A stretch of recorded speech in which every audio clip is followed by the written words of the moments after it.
if you look at the other side, you'll see that you don't have that clearance there. In fact, the frame lock is right up against the thumb stud and it effectively blocks it. So if I try to use my left hand to deploy this, guess what? I can't get that leverage there. What's up everyone? Welcome back to the channel. I am Brian and today I have a video for the lefties. So not that long ago I did an unboxing of this Chris Reeve Umnumzaan in a right-handed drop point version. And the really cool thing about Chris Reeve is being left-handed, they actually offer a left-handed variant of the Umnumzaan, and I have one in this box here. So unlike most brands that are basically right hand only, I get to experience something, a frame lock knife that was made for me, and I'm really interested to see what that experience is like, especially because the more that I used the right-handed Umnumzaan, the more that I realized it really is made for a right-handed individual. And so I'm hoping that this left-handed one works out a treat for the same reasons. Let's get into it. Okay, so if you are interested in the Umnumzaan in general, I would recommend that you check out my other review of this particular knife. As for this video, I really want to focus on the differences between the right and left-handed version, as well as the drop point versus the Tanto blade, which is what I have here. In that other video, I did compare this knife to some other similar offerings like this Demco 8022 and this Strider SNG.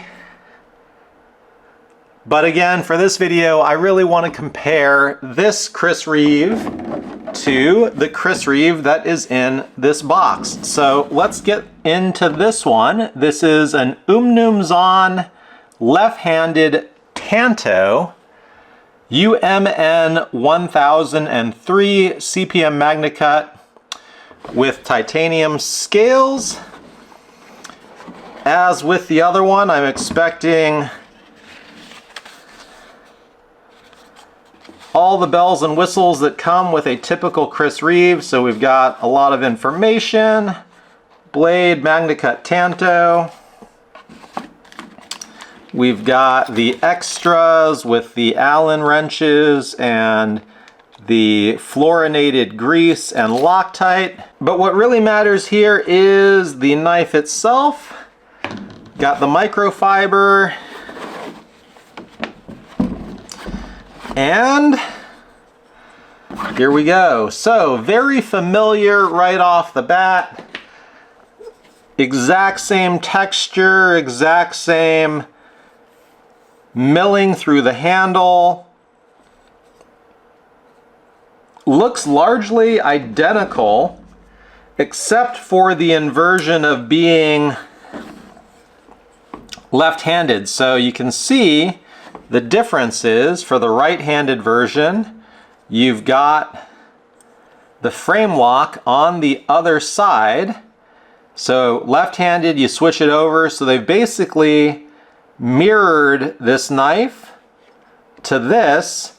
And let me explain why the right-handed version is particularly problematic for a left-handed individual. So you'll notice the way that they milled the scales is different between the two sides. So this is the right-handed version, and you can see here underneath the thumb stud, there's a lot of room there for a right-handed individual to fit their thumb into that area, and that really helps with deployment. So again, I'm left-handed, but this is my right hand. I'm holding a right-handed knife, and because of that room, I'm able to get my thumb in there and push, and I can deploy this knife effectively using my right hand.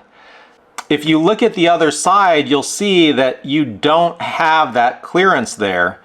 In fact, the frame lock is right up against the thumb stud and it effectively blocks it. So if I try to use my left hand to deploy this, guess what?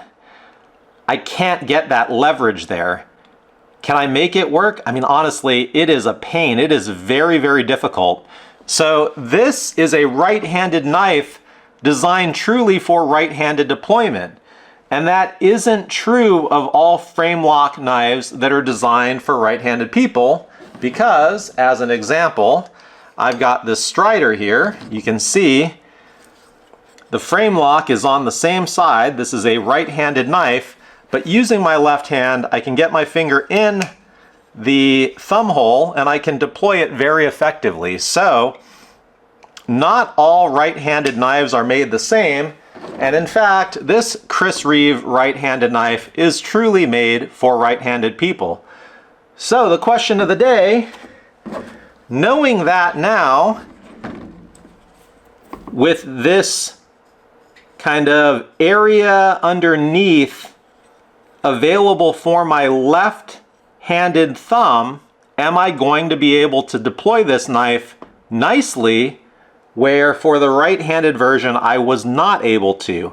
Let's give it a shot. And sure enough, I can. So there you go. That's the big difference. If you are a left-handed person and you are interested in a Chris Reeve knife, go and get yourself the left-handed variant. It is made for left-handed people, and the right-handed variant is made specifically for right-handed people. So it is worth it. You can see right there, I cannot deploy this one. I can deploy this one. And honestly, I'm so happy to see that. I'm so happy that this works out. I really like that. While I've got this open, let's check out this Tanto blade, because personally, I would have preferred a left-handed drop point, but these knives are back ordered for 7 years, and so I just got lucky. I caught a drop. I forget where I got this one. I think I got it from eKnives, but they only had the Tanto available, and so I bought it because I wanted a left-handed variant. But again, I would have preferred a drop point for my use case. Comparing the two, they're both absolutely gorgeous blades. The drop point definitely seems more usable for my tasks of opening boxes and kids' toys and whatnot. The Tanto is much more stabby for kind of prying things open, but as Tantos go, this Tanto is extremely pointy, actually, I would say. Some Tantos don't get that sharp out at the tip and aren't kind of sharpened to an edge that is truly made for cutting, but this one, this is a nice, real sharp looking point that I think you could cut with. Now you've got the break in the blade, obviously, so not necessarily smooth cuts, but as Tantos go, this is the sharpest Tanto I've seen when it comes to this point here. As a comparison, this Strider is a Tanto, and you can kind of see the edge, you know. It is kind of ground in such a way as to have a flatter surface with a kind of a larger prying point, where this is really sharpened to a point for this Chris Reeve. I don't know if I'm making a lot of sense, but hopefully you're able to kind of see that in the video, is that this is an incredibly sharp, incredibly pointy Tanto. And I am very pleased with that. I think that that's going to make this very usable for me for my use cases. Much more so than a traditional Tanto from other manufacturers. So I like this a lot. I don't know that I necessarily would prefer the Tanto blade shape, but I'm really pleased with how sharp the Tanto point is. Other things to note, I think we've got similar length between the two. It is a deep hollow grind, so it is a concave grind, which makes this very, very slicey through the belly. The texture on this, nice and grippy. The jimping, very small by comparison to other USA made knives, kind of in a similar category.